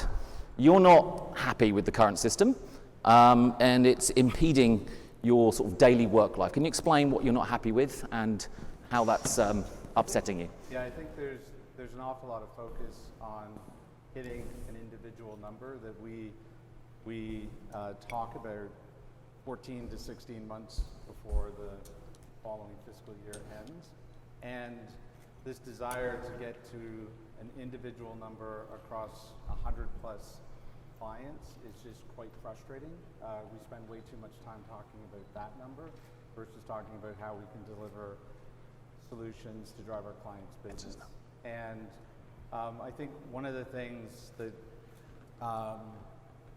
is happening in the industry that I think we need to recognize is that there's more pricing uncertainty. More pricing uncertainty leads to spend uncertainty, whereas the opposite used to exist, where we had some certainty around pricing, and therefore we were better able to estimate the actual spend.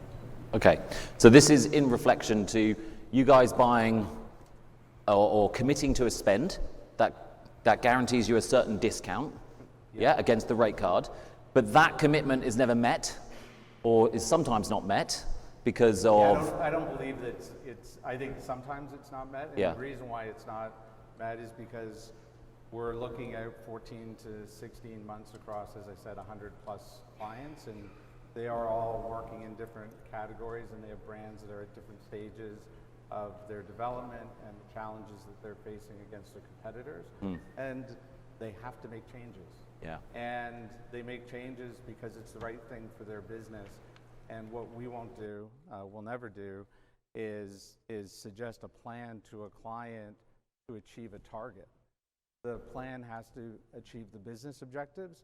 If that means more television, more radio, less radio, it's really focused on what the client needs. If we hit a target, that's great. If we don't, that's because of a client change, and we're not going to be apologetic. Okay, fair enough. Do you guys want to add to that at all? Well, I would say at OMG, we always hit our deals.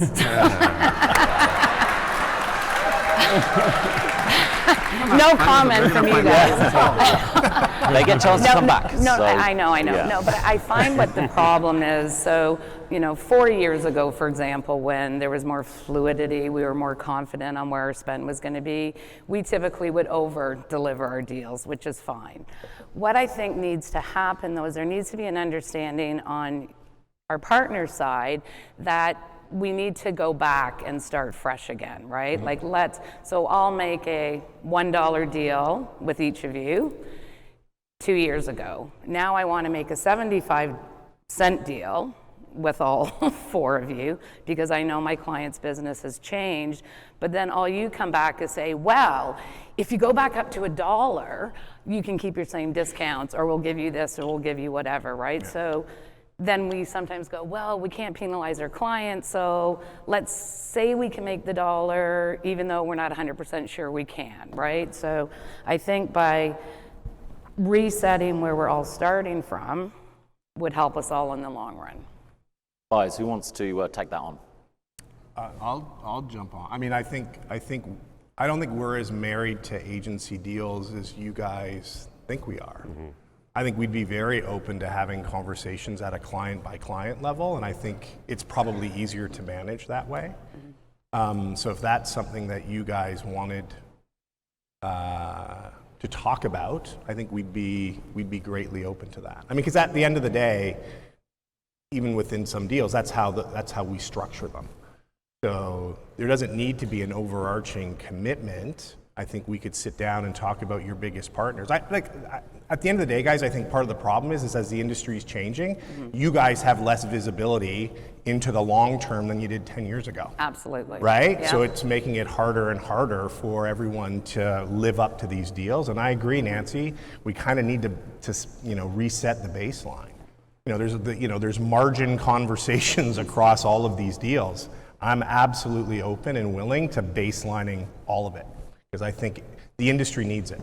Yeah. I think you're right. I mean, there's certainly more uncertainty in what we're doing, and I think everyone's looking for certainty, mm-hmm. particularly around the way those deals are structured. Mike, yeah. His mic doesn't work. Oh, what? Hello?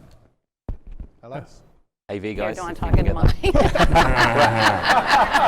the photographer ready. I can move it on this side. I'm loud enough. Can you repeat here. what you said? Hello? Can you repeat what Seb said, Brad? So this is how we work. Nancy, can you? Collaboration. I think the reality is there's much more uncertainty in the world, at an economic level, at a political level, and certainly the way that our clients are having to manage their marketing budgets. So we're seeing much more variability. Completely understand that you guys want certainty. You're running a sales organization. You need to report to, the board members on where that dollar is going to end up at. I think there's a number of different things that we can change, right? Some years you're going to have a good year, some years you're going to have a bad year. The bad years are probably the years where most of the deals get missed. But if you can move away from working to a fixed target, maybe to a share-based mechanism, then, we're operating in a world where we have much more control over how we can deliver that deal. But, as Nancy and Brad said, if the clients aren't spending or they're planning into other medium, because that's the right thing to do for them, our ability to then hit a number that's been agreed a number of months prior to that fiscal commencing becomes much harder to do. So you've worked in other markets, so have you seen another sort of model that you would like to be adopted here? I've spent the majority of my career in Australia, but I've worked in the UK as well. Both are basically share-based markets. Yeah. And they allow all parties to manage the expenditure flow between, the networks that we've done the deals with. It's something that we do have a lot more control over because it's not a finite number we're working towards. So I think if you introduce a share-based mechanism, then, you're going to have certainty on what's going on, and then it becomes incumbent on the industry to make sure that TV is an attractive place for people to spend their advertising dollars. Right. So this whole commitment, committing to a big number, then you get your discount. Do you think that's dead in the water then, that way of doing business? John, you're looking at me like you want to kill me, so maybe you speak. Do you think that's dead? Is this what you need to do you need to work together to reorganize how you guys essentially sell to your largest trading partners? Well, I think we have to get together as an industry, not just on the sell side, the buy side.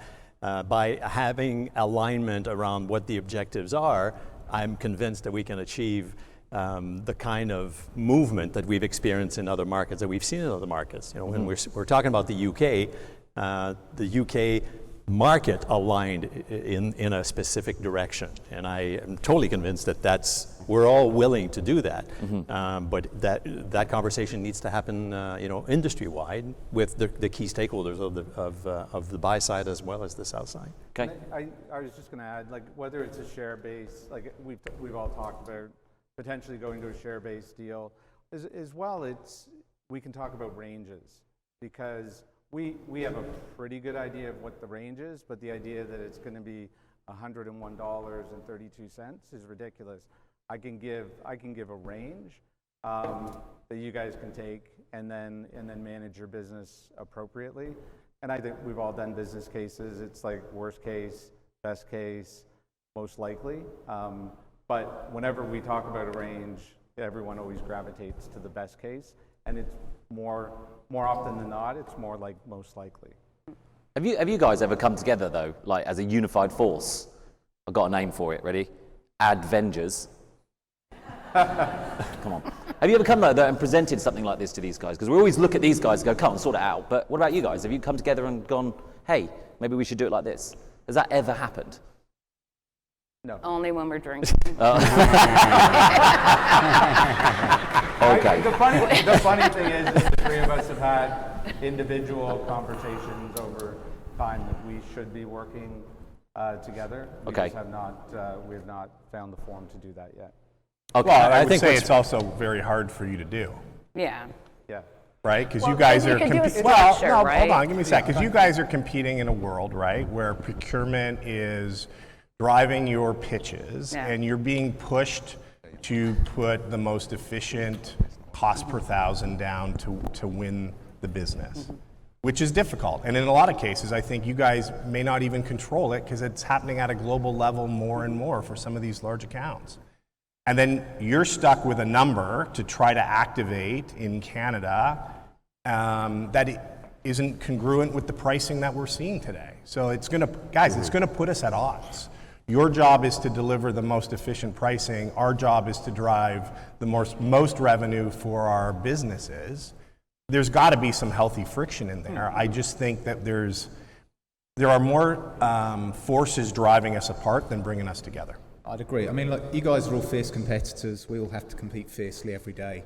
But there is a way of creating a sort of a body in the middle. You know, I think TV could fulfill that role, to act as an intermediary, to allow both sides of the fence to come together and sort of thrash these things out. Because, you know, I think we're past the stage of us rattling sabres at each other, and, you know, that was a few years ago. I think for all of us, we need to move forward in a much more collaborative fashion. Yeah.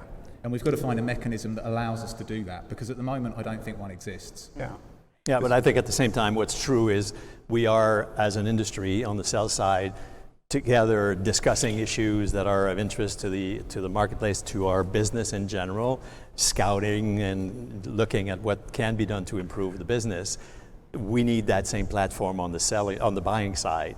If we're able to bring all the issues together, then we've got a better shot of making things move in the right direction. Yeah, I think one of the biggest things is really explaining what's happening in the marketplace. Like, what are the market dynamics that are causing prices to escalate, audiences going down? So I find, and I will speak for you guys, but we're very often on our own with our client explaining what's going on. You know, audiences are down, but cost is up, it's supply and demand, blah, blah, blah, blah, inflation's this. Would love your support to go out and actually publicly say, this is why we're costing things, this is what's happening, this is the reality, just to help us all be able to sell the TV channel better.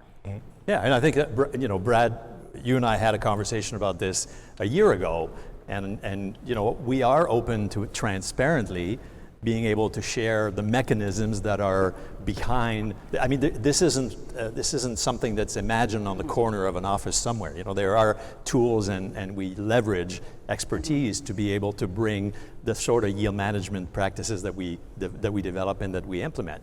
But these things aren't a black box that we're trying to keep away from you. This is and should be transparently offered to you, so that we know what you know, where you stand, and then are and helpful the in the narrative with your clients. And when we're doing procurement, right, it's like, what's your market inflation? And we'll tell them what market inflation is, and they'll go, well, that's not we see it at. We see it at 2%, even though you're seeing 10. And then we have no body in this marketplace really that says this is what market inflation is, right? So it makes it difficult for us to. Yeah, I mean, the data, defend. you're right, the data that's published here is almost non-existent. Yeah. It's an incredibly opaque market. So to try and navigate our way around the introduction of dynamic pricing is challenging.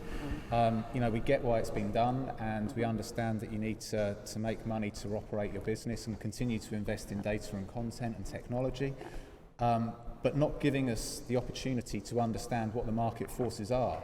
It's incredibly difficult for us to justify the value of TV. Yeah, Greg, you want to jump in? Well, I would say yes, and this is a real complicated conversation, obviously. And I would say on most days, there's not winners and losers here. We're both losing. If you look at how the industry is going, there's only, my boss says a lot of things. Some are smart, some aren't. But one thing he says that's smart is in Canada, we have a very unique situation because there's very few players. Like right here, there's 7 of us on the stage, and we represent a good portion of the industry. So for us to not be able to figure out a way to win so that we're both growing and it's healthy on both sides of this stage, I think is sort of shame on us. So, at the end of the day, clients here in Canada are spending less money as a percentage of their marketing budgets than most other countries in the world. So that doesn't help, you people, it doesn't help us.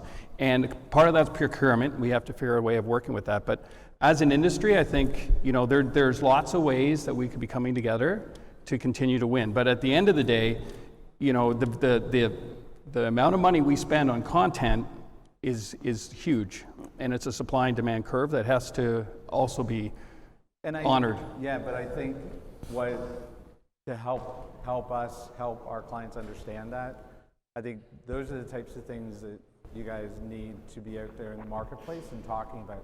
So I've worked on the client side, and I did pricing in 3 different industries, but whenever we would change pricing, we had clear communication to each of our customers in terms of why the price was changing, how it was changing, the impact on them, et cetera. And I think that that's something that we do lack here. We don't talk about it, and we get it from you, then we relay it to the clients. There has to be a better mechanism to share that information, because otherwise we get looked at as, why can't you keep my prices down? So Brad, here's an example. Sorry, Stu. Go ahead. There's an example that I want to bring up. Like, when I look at your agency codes, you guys specifically, IPG, you guys do a number of customer events, and you have for the last couple of years. Most of those are digital-only events, where you bring the Facebooks and the Googles in, and you talk about the business for your customers. We would love that opportunity. And I think it's you talk about transparency and explaining cost of content, cost of innovation, the amounts of money we're investing in infrastructure for the business. Like we don't have that we've not ever been given that opportunity. I'm telling you, if you floated that olive branch our way, we would jump all over it. Like, the sad thing is we're having those conversations directly with customers now because of the amount of work we're doing around branded content, and we're bringing you folks into that conversation. It needs to be a two-way street, because I'm telling you, we'd be there with all of our teams to help support you guys, talk about pricing and where we see the industry going, but we got to be given the chance to do that. Yeah, and I think that what I'd like to hear is let's move away from pricing conversations to value conversations, and to that extent, this industry is making a lot of efforts to improve the perceived value of our media assets, and that's certainly something that we're keen on. And these opportunities, the things you're referring to, we're looking out for these for sure. Mm-hmm. Stuart, your final word on this? Well, first off, I want to say that I realize this is being recorded, and my boss only has good ideas. And live stream. That's probably sitting there watching it. Yeah. Career-limiting move there. Yeah. But I do agree with what Al said. I'd love to have a little more conversation with your clients. Let's figure out as an industry how we have that exchange of ideas. I understand, Seb, you say it's opaque. I do not believe it's intentionally opaque. If we need to deliver more transparency, then we do. But it's not intentional. It's an incredibly dynamic and fluid industry, as you know. And Brad, maybe it's not the same industry as the ones that you've worked in previously. Yeah. But you can learn. And so can you. Okay, so right, okay. On the transparency thing, do you get a level of transparency elsewhere that you'd like to see from TV? Is that Is that part of the problem? From Facebook and Google, for I didn't example. say that. But that's true, though, isn't it? Is this something that you're getting elsewhere, maybe in other markets you've worked in, that you'd like to see here? Obviously, from a digital perspective, I think that's where you guys were talking about. Obviously, there's different ways to buy digital. So there's open exchange, there's private, there's PG, et cetera. So in some cases, we have very clear pricing that we set with our partners, and in some cases, it's an open market, it's an auction, and therefore, we get feedback on our bid strategies and whether or not they're actually delivering. So we get real-time information back about pricing when it's an open exchange. Just very quickly. There's a lot that's inside the digital pricing, right? That makes up the absolute cost. Bring it back to TV. Sorry. If we bring it back to TV, I think there are markets around the world where there is a lot more transparency. The UK's got a station price that's published. There's demand figures that are published on an ongoing basis in a number of markets around the world. And then the other side of the equation is on the supplier, on the audience that's being delivered. Weekly post-analysis should be a thing. The notion that a seasonal program average is a good representation of where your spots appeared in that individual program, it's frankly a nonsense. And if we can't move to getting that bit sorted out, then it does feel like the pendulum has swung very heavily in your favour. Yeah. So Seb, I would greatly agree with you in that point. That's one area that we as broadcasters, we need to fix that problem and fix it quickly. I can tell you that at the Think TV level, we're looking at a number of solutions from an industry perspective to solve that problem. Because you need more visibility on a daily basis around how we're performing and delivering against the market. Because I do think it will prop up the value of television. I think right now it's being undervalued because of that. And so I think that it is a priority for us, absolutely. So do you think if this was all sorted out by tomorrow morning, we all go out for dinner, sort it out, come up with a deal, you guys will spend more on telly? Yeah, that was the response I was thinking. So we've got an audience question here. I don't think tomorrow, but over the mid to long term, you're creating a much more sustainable platform. Because at the moment, I don't think there's been enough invested in how the medium transacts and the well, it'll take time, but the point is, if this friction is sorted out and there's transparency, you're asking for a lot of stuff. What's going to come in return?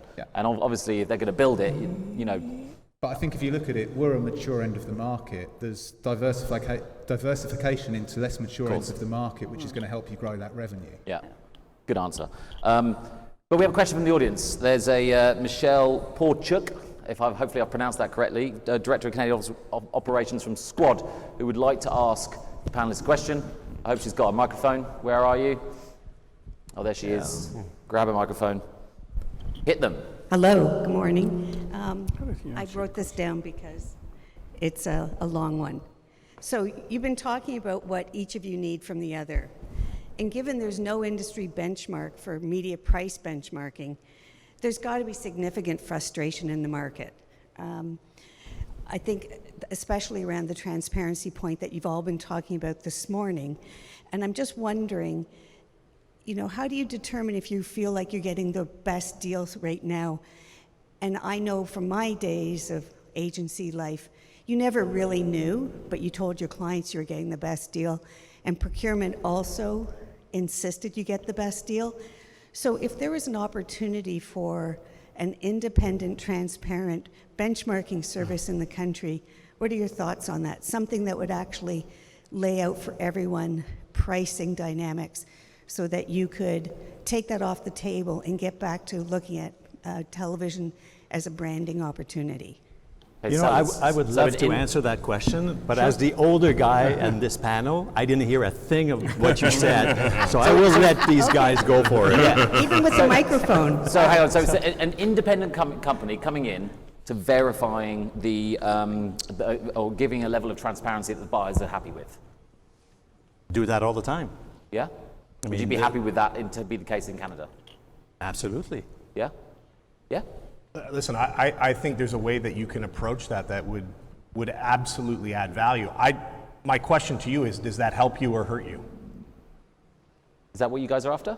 Sort of independent So company? if we had a median price point, does that help you or hurt you? But it depends what goes into that price. No, but that's what I'm right? saying. No, I know, and that's there why are so many the variables in confusion play, is, whether yeah. the size of the buyer, the mix of their content time and you bought programming, it. the time you got bought it, something is there free, you paid a lot more, integration, yeah. is there? So listen, I think that's simplistic for us to deliver in terms of a market median cost per thousand. I just don't know if that solves your problem or actually creates a bigger problem for you. I don't think I think anytime there's greater transparency, it could create short-term problems to try to figure out why we're seeing disparities in information, but at the end of the day, it's just going to make everyone smarter. We're all going to be on the same page. And we've talked about it a little bit, the procurement industry or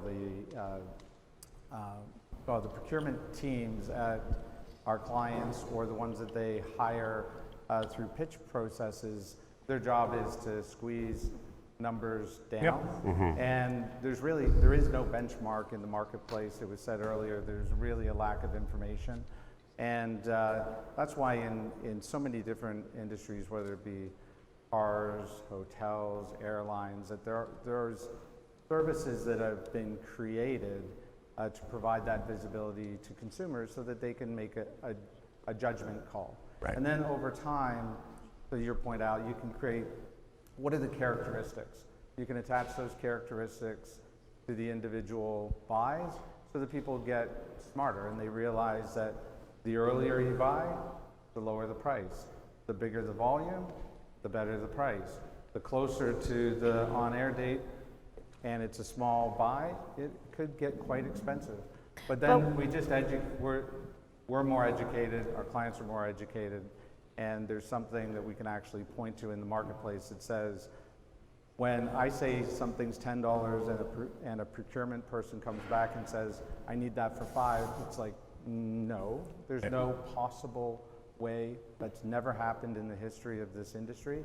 So why would you ask for something so ridiculous? But what I think we need to, I just need to say this, because I think what we need to do is get clients, agencies, everybody not talking about price. Right. Like, we're smart how we go to market. This brand has a specific strategy. It should be buying these specific programs. It should be doing this. It shouldn't be about where's the most efficient program I can buy, right? It needs to be about what you're going to do best to deliver the brand objective, the brand strategy, brand growth, affinity, all of that, right? So if we're all just looking at, I'm going to buy Modern Family strip because it's cheap, right? It doesn't do anything for our brand's long-term growth. If you push on price, do you just agree that you're just going to get what you pay for eventually? I mean, if you push the prices down like that, eventually you get what you pay for. Do you think that's part of the problem? Well, yeah, if you keep pushing down the pressure on price, then the quality of the content you can purchase diminishes. Let's try and move on then from price and trading, because it's I'm loving the open, and honestly I feel like a marriage counsellor here. This is actually quite a nice position to be in. They're pouring their hearts out, ladies and gentlemen. I hope you're appreciating this. We've got Tessa Olodov is in the audience here. She's the MD of Mighty Hive. There she is. If you grab a microphone, you've got a question for our panelists. Yeah, first, this is awesome. I can't imagine what it's like being up there talking openly about this, and I want to say thanks because this has been a really interesting piece to watch. So, I mean, Nancy and Greg, you talked about what's going on in the marketplace and talking to clients about that. Alan, you mentioned just now that client direct conversations are happening. So I wanted to poke at this point a little bit and ask that, like, how are the buy side and the sell side navigating client direct conversations if agencies and broadcasters and everybody is focused around the needs of the client? How are we going to adapt into the new space where clients are wanting to do, in some cases, their own direct deals with broadcasters? And how are we approaching that as an industry? Buying direct, selling direct to clients, is that a big green field for you guys? I would say that we are doing more and more work direct with the customer in the room. Is that as a result of this sort of divorce? No, not at all. And and I would say 98% of the time we're actually pushing it through our agency partners to manage the contracts. Yeah. It tends to happen most when we are doing larger sponsorships, integrations. We're working directly with the brands. We're doing more and more integration into content. And so it makes sense that they're sitting at the table because no one knows their brands better than they do. Yeah, we don't consider that greenfield. We consider that as group opportunity. Yeah. It is, we've talked to all our counterparts on the side of the table to say, we want all of us to be engaged with your clients. We think we can help with every conversation that we have. This isn't about setting rates. This is about driving value, as Nancy said. It's exactly about selling our industry and selling our wares, not trading against it. And as Al said, I think for us, we always be sure to make sure the agency is aware of conversations if they aren't actually in the room. At the same time, I'd suggest that we still have, and this is a generalization, a situation where there's a hesitancy or even a friction against that phone call. Say, no, what are you doing? What are you doing talking to our client? We truly believe it's for the greater good. It's for the ultimate good for all of us. Yeah. Is that a bit awkward? What about clients buying direct, TV buying direct on their own? Is that a very difficult conversation that you guys have? I mean, I'm not sure how they do it, given the systems involved in trying to actually transact TV. I mean, it's a nightmare. They'd still make us pay the bills. You do the invoicing. Look, I think there's the sort of the commoditized transactional piece, which is getting reach and frequency, getting your GRPs out there. Yeah. We've got to find a better way of doing that, and I think automation and investment in the underlying systems is key to that. But I think at the top end of the pyramid, where you're looking at more integration, higher yield opportunities, more of a value conversation, having three parties in the room makes absolute sense because you're going to get the best outcome for the advertiser. Yeah. Right. I would agree with all that and just say that we track that at Course, and of the 25 clients that we've had what we call client summits with this year, 24 of them probably had an agency in the room, but to a client, their spend is up.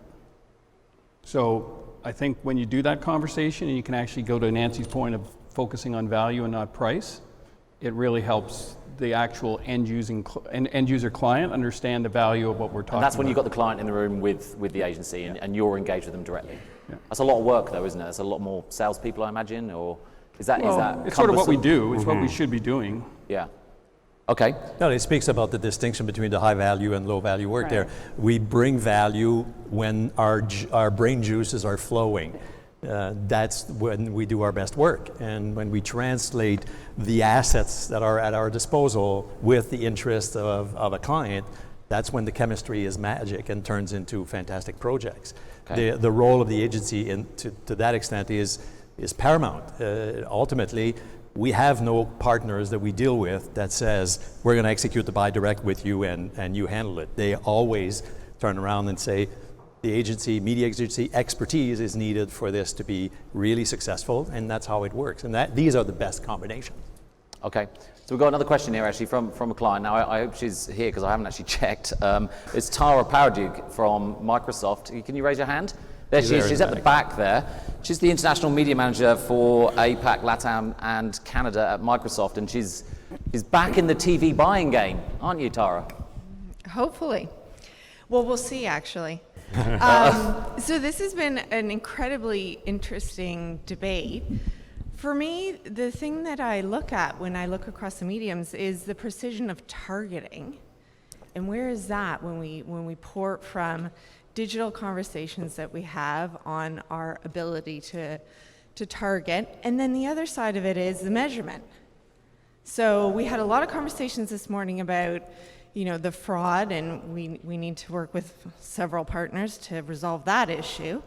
But as clients, we're so comfortable with that precision targeting and measurement. So how can you help me make those comparisons between broadcast and digital in both of those spaces? Good question. Who wants to take that on? Well, I'll start. We've been doing a lot of work over the last many years on this. Probably going slower than some of you want, but we're getting, I would say, some really good traction both inside of our company and across the industry. So to give you some numbers, my boss quotes these numbers. About 20% Who says a lot of smart things, right? Yeah. About 20% of all our TV buys now go through a targeting process where you actually can know, you're not just buying, women 18 to 49, you're buying a fashionista or a high income earner or a suburban family with 3 children. So 20% of our buys now run through that. And we're at a point this fall where we can actually optimize that every night. So it's both targeting as well as reporting back. So I think we're getting pretty close to what you can do in the digital world. We're not there, and there's a bunch of things in the back end of all our systems that we have to fix, but I'd also say we're spending, in our case, over $10 million a year for the last 3 years to fix those back end problems. And then as an industry, I think we're closer than ever before being able to do that across our competing properties. So I would say, probably not going as quickly as Microsoft would like, probably, but it's moving pretty fast. Yeah, I would say when you look at the next iteration of cable ecosystems, the number of IP-enabled set-top boxes and TV everywhere across mobile and other screens, we will be in a much more addressable ecosystem in the next 12 months than we are today. I think also Tara's point was like proving that TV works in a context that they're comfortable with. Yep. How well has TV done in Canada? I think her question was honestly more about the more narrowly targeting an audience segment and delivering against that. I can chime in. It's actually both. So it's two parts. Yep. I want to see the precision targeting at the upfront on par with what we can receive in digital. Part 2 is the measurement capabilities. Is the what? Measurement capabilities. Yeah. Well, what I can add, Al collects his thoughts there, is that any client, almost any, 95% of clients that we have that can measure the effectiveness of TV, i.e. they have their own closed attribution model, they're dealing directly with client. Think of Wayfair, and we have lots of these now. Every one of those clients are spending more money, or 90% of them are spending more money on TV now, and continue to spend more money year after year on television because they have the attribution model, they know it works. So we know, as an industry, not every client has the luxury of being able to close that attribution circle, but we know the ones that they know it's working, so we need to help the other clients figure out attribution models, hence the Accenture study, and other things that we need to do as an industry to allow them to do that. Yeah. So that's brand sharing, like CRM data, sales data with you directly, so you can get back to them and go, look, you did this is your outcome. Yeah, and it's more specific, right? So, if I can pick on Wayfair, they put a product in a show on our HGTV. They know exactly when it ran. They know exactly how many of those lights they sold the next 12 hours or next 1 hour across that, and we can measure who they've targeted. So it's a completely closed attribution. And I think it speaks to the value proposition. Again, when you're thinking about the largest category of advertiser that is investing more and more into TV, it's direct to consumer. It's the D2Cs that are really coming to an understanding of what the value proposition can be from broadcasters and from broadcast media. Mm-hmm. And that's, it's a clear illustration of the benefits. Yeah, I think it is, the question was about measuring it. We've with the Accenture studies and with other studies, we've seen the value is there. We can drive short-term ROI with television spots, and we do know, I think collectively over many years of studies, that search has had a disproportionate credit for a lot of their attribution.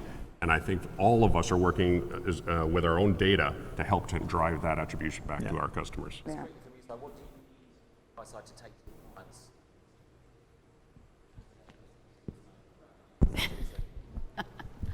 Brad, you go first. Okay.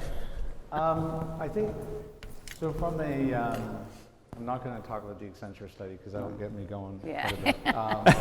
But no. What do you think of that? A while. In terms of measurement, I think from a sales perspective, we recommend to all of our clients to do a marketing mix model study where we can look at all of the different consumer touch points, distribution changes, pricing changes, et cetera. We found that to be the best way to measure television over a longer period of time in terms of driving sales. I think the piece that I'm an old marketing guy, that I think we miss a lot is the equity side of things, and I do think television does play a huge role in building the equity of brands over time.